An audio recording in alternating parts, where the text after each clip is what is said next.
आरक्षणाच्या उपवर्गीकरणाच्या मुद्द्यावर मुंबईत मोठा मोर्चा निघाला होता। या मोर्चात रिपब्लिकन सेना, समाजवादी पार्टी आणि चर्मोद्योग कामगार संघटनांसह इतर संघटनांनी सहभाग घेतला होता।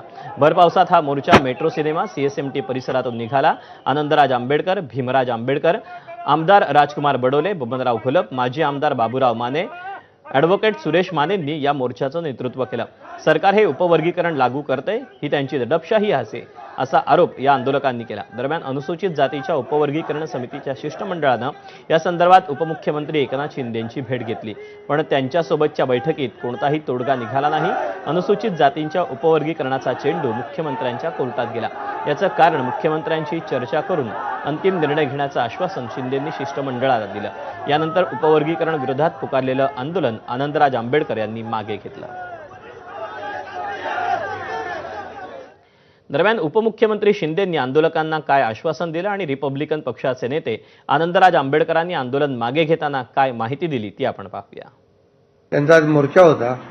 शिष्टमंडळ मला भेटायला आलं होतं। 25 आमदार मला भेटले होते आणि या संदर्भामध्ये आनंदराज आंबेडकरजी, घोलप, नाना आणि बडोलेजी यांना मी सांगितले की उद्याच मुख्यमंत्री महोदयांची आम्ही चर्चा करू। कुणावरही अन्याय न करता न्यायाची भूमिका सरकार घेईल आणि त्या बाबतीमध्ये मुख्यमंत्री महोदयांशी उद्या चर्चा करून पुढील निर्णय जो काय असेल तो घेतला जाईल।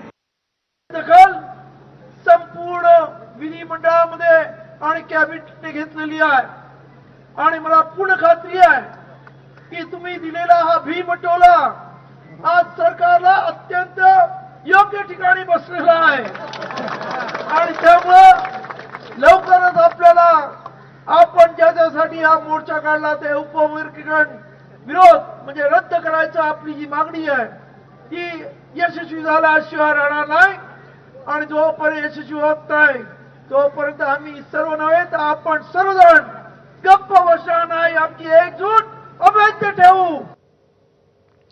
पुढची बातमी नागपूरमधून। सुरक्षेच्या दृष्टीने अतिशय संवेदनशील असलेल्या संघ मुख्यालयाजवळचा चौकातील सीसीटीव्ही बंद असल्याचा गंभीर आरोप करण्यात आला। जे संघ मुख्यालय